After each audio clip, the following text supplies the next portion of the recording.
More income is supposed to reduce risk. That is the belief most people never question. But if that were true, households with two full-time earners would feel stable. They would feel protected. They would feel in control. Many do not. If both of you are working yet, one missed paycheck would immediately change your life. This is not about spending habits. It is not about discipline, and it is not something you were warned about. There is a structure beneath modern finances that quietly converts income into dependency. It does not announce itself. It does not feel dangerous at first. And by the time it becomes visible, most families are already locked inside it. To understand why this keeps happening, we have to strip the story down to its structure and examine how each layer quietly locks into the next. The story always started with simple arithmetic. If one person earning $50,000 could support a family in the past, then two people earning $50,000 each should do more than survive. They should save, they should invest, they should build wealth faster. On paper, that logic is flawless. One income becomes two, 50 becomes 100. Scarcity should disappear. That assumption became one of the most powerful narratives in modern personal finance. Two incomes were framed as progress, as safety, as resilience, as the rational response to rising costs and economic uncertainty. By the early 2020s, that belief had fully solidified into a social default. Female labor force participation stabilized around 57%. Among married couples with children, well over 60% had both parents working full-time. The second income was no longer optional, it was normalized. And with normalization came expectation. Banks began underwriting mortgages based on combined income. Lenders approved loans not on what one income could safely carry, but on what two incomes could theoretically sustain. Employers assumed constant availability from both partners. School districts priced housing around dual-earner purchasing power. At the household level, the math looked reassuring. A couple earning $70,000 and $50,000 sees a combined income of $120,000. That number feels large. It feels safe. It feels like margin. But gross income is not usable income. Once federal taxes, payroll taxes, and state taxes are applied, that combined figure compresses quickly. In many states, a household earning $120,000 retains closer to $85,000 after tax. That reduction happens before a single bill is paid, and households do not build their lives around after-tax numbers. They build around what lenders, employers, and social norms signal they can afford. The result is predictable. Must expand to meet the larger headline income. Housing scales up, transportation scales up, childcare enters the budget as a structural requirement rather than a choice. Health insurance premiums rise with employment. Dependency, convenience spending fills the gaps left by exhaustion. None of this feels reckless in isolation. Each decision appears rational when viewed through the lens of combined income. But taken together, they form a system. A system where the second income is no longer surplus. It is pre-spent. Before any saving occurs, before any investing begins, before any margin is created, this is the moment where the promise breaks. Because once both incomes are committed to maintaining baseline life, there is no buffer left, no unused capacity, no financial elasticity. The household looks strong from the outside, but structurally, it is operating at full load, and systems that operate at full load do not fail gradually, they fail suddenly. That assumption feels reasonable until you look at what actually happened when it was tested against real households, real failures, and real financial collapse. The terror for this pattern did not come from Phoenix or internet forums. It came from bankruptcy court in the early 2000s. A Harvard bankruptcy law professor began noticing something that contradicted everything personal finance culture assumed. Families filing for bankruptcy were not reckless spenders. They were not dominated by single-income households. They were overwhelmingly middle class, and increasingly, they had two paychecks. After analyzing more than 2,000 bankruptcy cases, the conclusion was clear. Two-income families were not safer. They were more exposed. That finding became the foundation of what would later be called the two-income trap. The key insight was not that families earned too little. Adjusted for inflation, median household income had risen compared to the 1970s. The problem was that income growth and risk exposure were moving in opposite directions. In a single-income household, income and capacity were separated. One income paid the bills, the second potential income remained unused. That unused capacity acted as insurance. It could be activated during illness, unemployment, or disruption. In a dual-income household, that separation disappeared. By the time both incomes became standard, the economy had already adapted. Housing markets priced homes based on what two earners could afford. Employers structured schedules around constant availability. Mixed costs adjusted upward to match the new purchasing power. The second income stopped being a buffer, it became a requirement. This shift changed the failure dynamics entirely. In a system with margin, shocks are absorbed. In a system without margin, shocks propagate. A temporary income disruption does not reduce comfort. It destabilizes. This is why bankruptcy data told a different story than income data. Two-income households were more likely to collapse because they had fewer ways to adapt when something went wrong. They were operating closer to the edge. The math explains why a household earning $120,000 appears robust. But once fixed, costs consume 80 to 90% of after-tax income. Resilience disappears. At that point, income volatility does not cause inconvenience. It causes insolvency. By the late 2010s, this fragility became visible at scale. Federal Reserve surveys consistently showed that a significant share of American adults could not cover a $400 emergency without borrowing, selling assets, or missing payments. Many of those households were dual-income households with stable employment histories. They were not failing because of irresponsibility. They were failing because the system required full deployment of all income just to remain solvent. This is the core of the trap. Not that two incomes are bad, but that once both incomes are required for survival, the household loses its last line of defense. From that point forward, stability becomes conditional. And conditional stability is not stability at all. To understand why this pattern even became possible, you have to look at how households were structured before the second income stopped being a backup and became a requirement. To understand how this happened, you have to step back to a period when the system was built around a different assumption. In 1970, fewer than half of adult women participated in the labor force. The typical middle-class household relied on one primary income, not because families were wealthier, but because the structure of costs allowed it. Housing was the anchor. Census and labor data from that period show that the median household spent roughly a quarter of its income on housing. That ratio mattered more than the price itself. It meant the largest fixed cost in a family's life left room for everything else. Healthcare was simpler and cheaper. Per capita health spending in 1970 was a fraction of what it is today, even after adjusting for inflation. Employer-based coverage existed, but dependence on constant full-time employment was lower because one partner was not already fully deployed in the labor market. Childcare was not a line item. Domestic labor was performed inside the household. That work had economic value, but it did not require cash outflow, time substituted for money. Most importantly, income and risk were decoupled.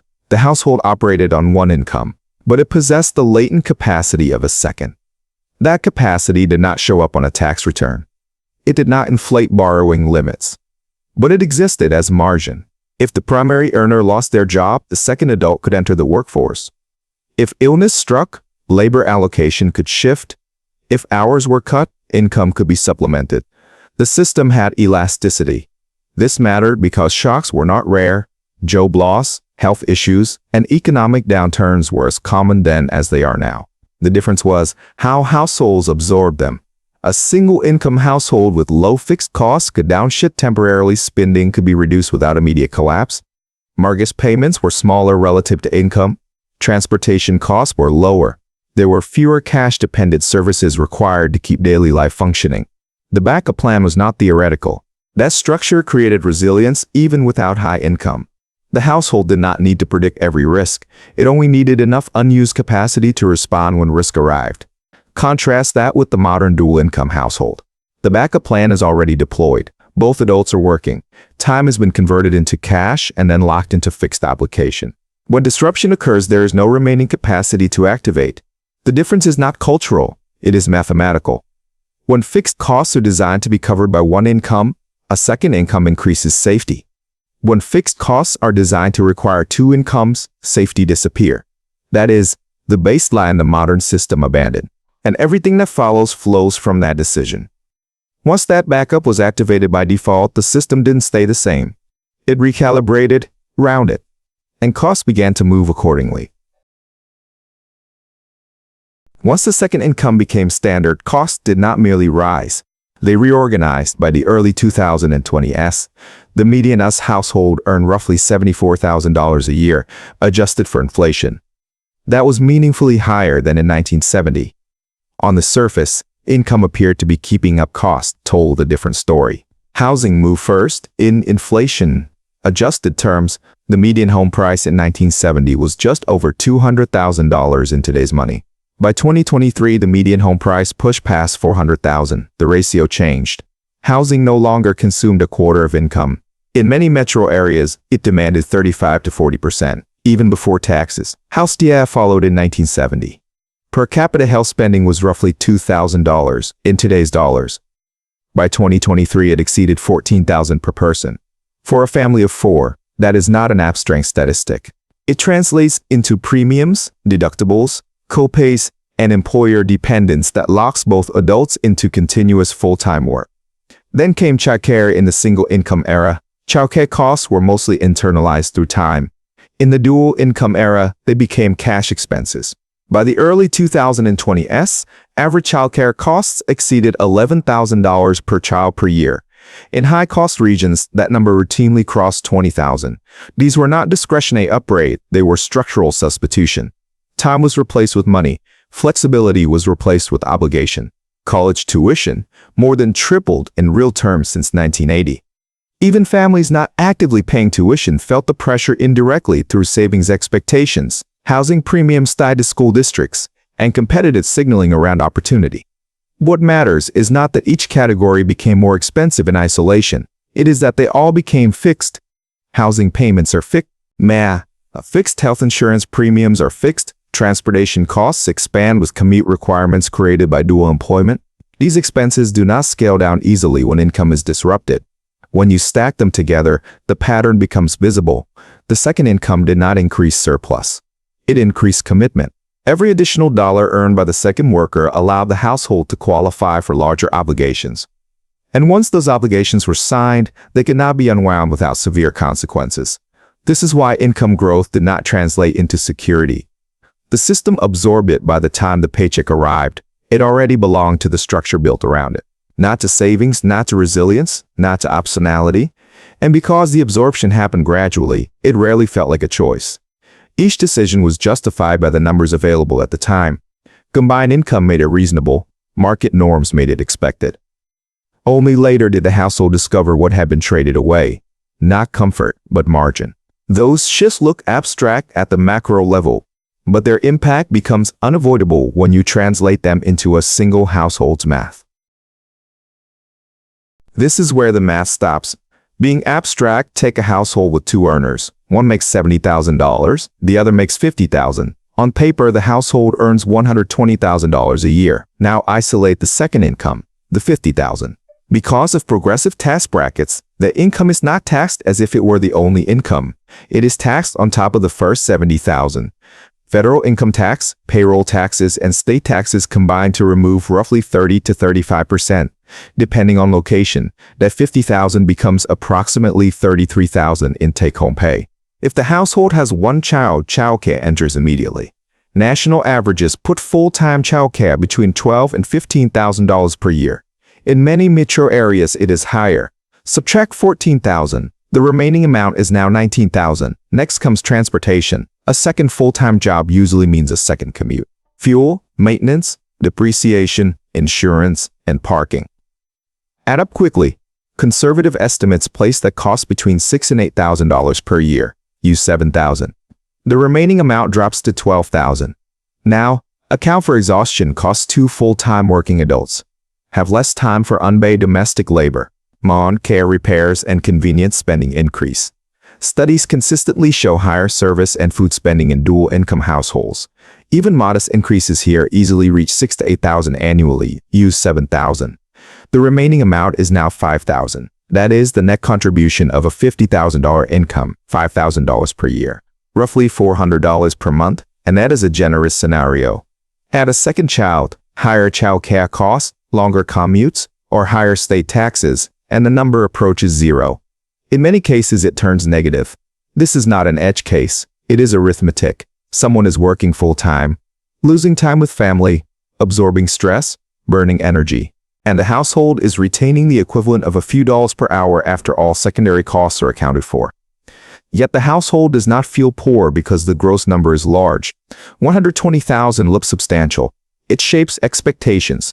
It shapes borrowing capacity. It shapes lifestyle decisions. Mortgages are approved based on that gross figure. Car loans are structured around it. Fixed costs are sized to it. The household commits to obligations that assume both incomes will continue indefinitely. That is the psychological distortion at the center of the trap. The second income feels like surplus, but it is functioning as infrastructure, and once infrastructure fails, everything attached to it fails at the same time. This is why dual-income households feel stable right up until they are not. There is no gradual warning. There is no slow adjustment. There is only a sudden mismatch between fixed costs and remaining income. At that point, the math stops working, and when the math stops working, intentions no longer matter. As long as nothing goes wrong, that math appears to hold. The problem is what happens the moment reality deviates from the plan. This is where the system reveals its breaking point. In a household where fixed costs are sized for two incomes, income loss is not an inconvenience. It is a structural failure when one income disappears. The household does not lose discretionary spending, it loses solvency. The mortgage payment does not adjust downward. Childcare contracts do not pause. Health insurance premiums do not scale with reduced hours. Car payments, insurance, utilities, and property taxes remain unchanged. The cost structure was built for full deployment. It expects both incomes to arrive on time. Every month, when that expectation breaks, the entire system debises at once. This is why the failure is sudden. In the single-income household of the past, job loss created stress but not immediate collapse. The household could reduce spending. The second adult could enter the workforce. There was unused capacity to activate. The system had slack in the modern dual-income household. That slack is gone. Both adults are already working.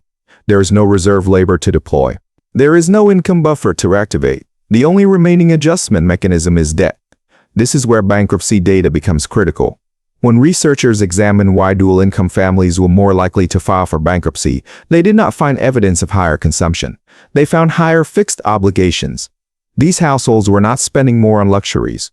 They were spending more on non-negotiables: housing, healthcare, childcare, transportation, the very costs required to participate in the modern middle class. By the late 2010s, this fragility showed up clearly in national surveys.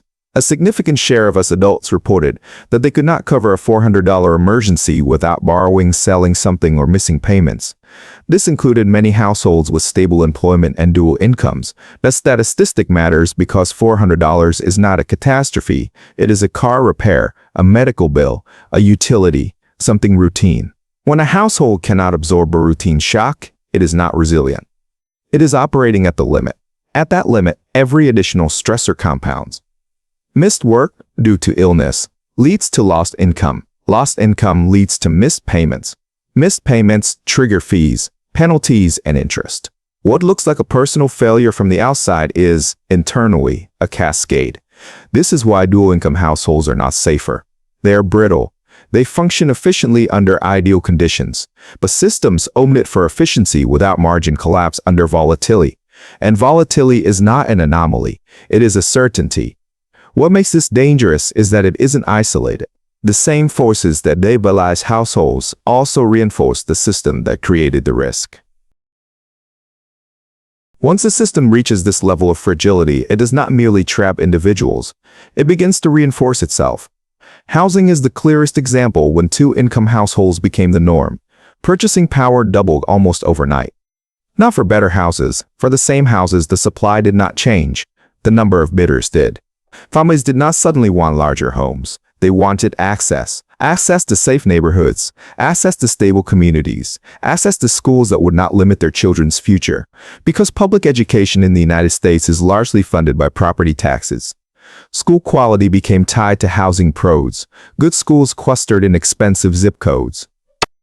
That turned home on HIP into a proxy tuition system. The logic was brutal but rational.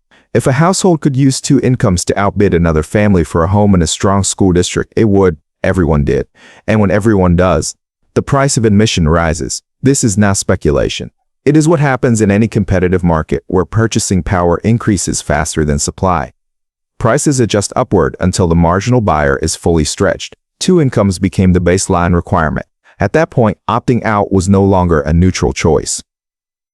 Choosing a cheaper home often meant choosing weaker schools, longer commutes, fewer services, and lower perceived opportunity. System penalized restraint. The same feedback loop appeared in credit markets. Banks did not force households to borrow more. They simply offered larger loans based on combined income. A household that qualified for a $300,000 mortgage on one income could now qualify for $400,000 or $500,000 with two. That new ceiling quietly became the new floor. Once larger loans were normalized, smaller ones felt like underutilization. Families did not borrow to excess because they were irresponsible. They borrowed because the system framed higher leverage as reasonable. Transportation followed the same pattern. Dual employment increased. VO to Benson's, VO empowerment. Fixed costs reinforced the need for both incomes. Each loop strengthened the next. Over time, the economy adapted around this configuration. Employers assumed constant availability from both partners. Benefits became tied to full-time employment. House-there access became dependent on uninterrupted. And once locked in, the household lost the ability to de-escalate. Reducing income did not simply reduce comfort. It threatened the entire framework that daily life depended on. This is why telling families to just earn more never solves the problem. Additional income does not restore margin in a system that absorbs purchasing power as soon as it appears. It only raises the stakes. The trap is not maintained by bad decisions. It is maintained by feedback loops that punish deviation and reward full participation. And systems like that do not unwind gently. They persist until something breaks. Once you see how these loops operate, the question stops being how to earn more and starts becoming what security actually means inside the system. At this point, the mistake is easy to make. It is tempting to believe the problem is income level, that if the numbers were higher, the pressure would ease, that one more raise, one more promotion, one more year of grinding would finally create safety. But income was never the missing variable. Flexibility was. Financial security is not the absence of struggle. It is the presence of margin. It is the ability to absorb disruption without the structure collapsing. It is having unused capacity when something goes wrong. The single-income household of the past was not secure because it earned more. It was secure because it operated below its maximum capacity. One income carried the system. The second remained dormant, not wasted. Preserved modern dual-income households reverse that logic. They operate at full deployment by default. Every dollar is assigned before it arrives. Every hour is monetized. Every capacity is consumed. That is why the system feels stable right up until it fails. The households that eventually regain stability do not do so by earning dramatically more. They do it by rebuilding margin. They reduce the portion of life that requires constant income flow. They structure fixed costs so that survival does not depend on perfect continuity. When fixed costs can be carried by one income, the second income changes character. It stops being infrastructure. It becomes optional. It becomes flexible. It becomes a buffer rather than a requirement. Over time, something else happens. Money that is not required for survival can compound. Emergency funds stop being theoretical. Investment income begins to supplement labor income. Options reappear, not immediately, not painlessly, but predictably. This is the quiet inversion at the end of the system's logic. The very thing households believed two incomes would provide at the beginning, least security, choice, resilience, wrongly appears when income is no longer fully consumed by structure. The trap was never about working too little or spending too much. It was about building a life that required perfection to sustain. And perfection is not a strategy. It is a liability. A system that only works when nothing goes wrong is not strong. It is fragile. Once that becomes clear, the story changes. Not because circumstances suddenly improve, but because the definition of success does. Security is no longer measured by how much comes in. It is measured by how much is not required. And once you see that distinction, the system reveals itself for what it is. Not a personal failure, a structural one.